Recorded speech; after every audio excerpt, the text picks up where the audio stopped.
ক'ত লুকাই আছে সিদ্ধাৰ্থ শৰ্মা, ক'ত পলাই আছে সিদ্ধাৰ্থ শৰ্মা? দিল্লীলৈকে অহা সিদ্ধাৰ্থ শৰ্মাক কিয় গ্ৰেপ্তাৰ কৰিব নোৱাৰিলে? নে গৰিমা গাৰ্গৰ শাখা দি সিদ্ধাৰ্থ শৰ্মাক পলোৱা চেষ্টা কৰিলে মুখ্যমন্ত্ৰী হিমন্ত বিশ্ব শৰ্মাই? নমস্কাৰ বন্ধু বান্ধৱীসকল, কি খবৰ আপোনালোকৰ? ভালনে বাৰু? জুবিন গাৰ্গৰ যিটো প্লেনিং মাৰ্ডাৰ, সেই মাৰ্ডাৰে সঁচাকৈ আমাৰ অসমবাসীক স্তব্ধ কৰি দিলে।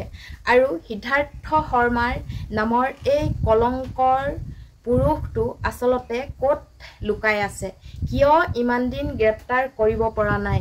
নে কোনোবা ৰাজনীতিৰ ছাল সোমাইছে এই সিদ্ধাৰ্থ শৰ্মাৰ লগত? সিদ্ধাৰ্থ শৰ্মাক কোনোবাই সঁহাৰি জনাইছে নেকি? বহুত মানুহৰ প্ৰশ্ন হৈছে। শিল্পী সমাজেও আজি হিমন্ত বিশ্ব শৰ্মাৰ ডাঙৰীয়ালৈ সিদ্ধাৰ্থ শৰ্মা আৰু শ্যাম কানু মহন্তৰ লগতে অসমৰ পৰা যিমান কেইজন গৈছিল সকলোকেই সোধা পোছা কৰাৰ বাবে তেওঁলোকে দাবী কৰিছে। আচলতে দুখৰ বিষয়, আমি যে এজন মানুহ হেৰুৱাইছোঁ, সেই মানুহজন হেৰুৱাৰ পাছত আমি ন্যায় পাবৰ বাবে দাবী কৰিবলগীয়া হৈছে।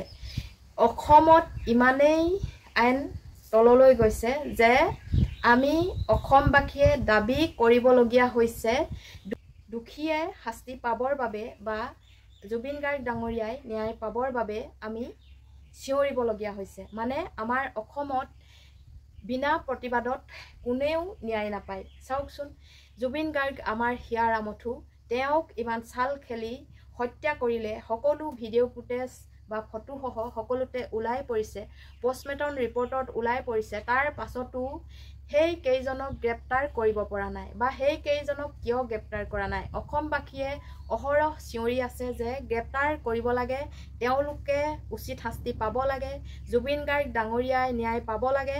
মানে আমাৰ অসমখনত যদি আমি চিঞৰি বাখৰি নাথাকোঁ তেনেহ'লে কোনেও ন্যায় নাপায়। কাৰণ যিমান দুখ কৰিলেও সেই দুখীয়ে শাস্তি নাপায়। আমি এইটোৱে বুজিব লাগিব, নহয় জানো? জুবিন গাৰ্গ ডাঙৰীয়াক হত্যা কৰিলে বুলি ওলাই পৰিলে জল পটকৈ, আৰু তাৰ পাছতো আজিলৈকে শ্যাম কানু মহন্ত আৰু সিদ্ধাৰ্থ শৰ্মাক কিন্তু আইনৰ পক্ষলৈ আনিব পৰা নাই। আইনে এতিয়াও গ্ৰেপ্তাৰ কৰিব পৰা নাই। অতি দুখজনক কথা।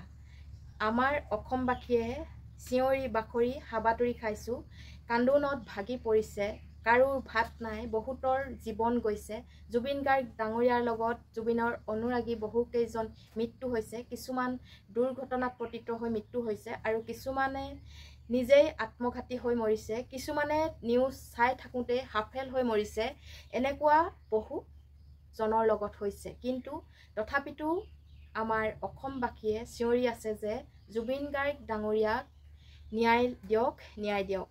ন্যায় দিবলৈ কিয় চেষ্টা কৰা নাই? চেষ্টা কৰিছে যদিও বিফল হৈছে। বিফল হৈছে বুলি কিয় কৈছোঁ নিশ্চয় আপোনালোকে গম পাইছে। কাৰণ সিদ্ধাৰ্থ শৰ্মা আৰু শ্যাম কানু মহন্তক যিদিনালৈকে গ্ৰেপ্তাৰ কৰিব নোৱাৰে তেতিয়ালৈকে আমাৰ চৰকাৰ বিফল হৈ আছে। কাৰণ তেওঁলোকক যদি গ্ৰেপ্তাৰ কৰি সোধা পোছা বা এটা হ'লেও স্পষ্টীকৰণ দিব পাৰিলেহেঁতেন তেতিয়া নিশ্চয় গম পালোহেঁতেন যে চৰকাৰে এই কামটো ভালকৈ কৰিবলৈ লৈছে।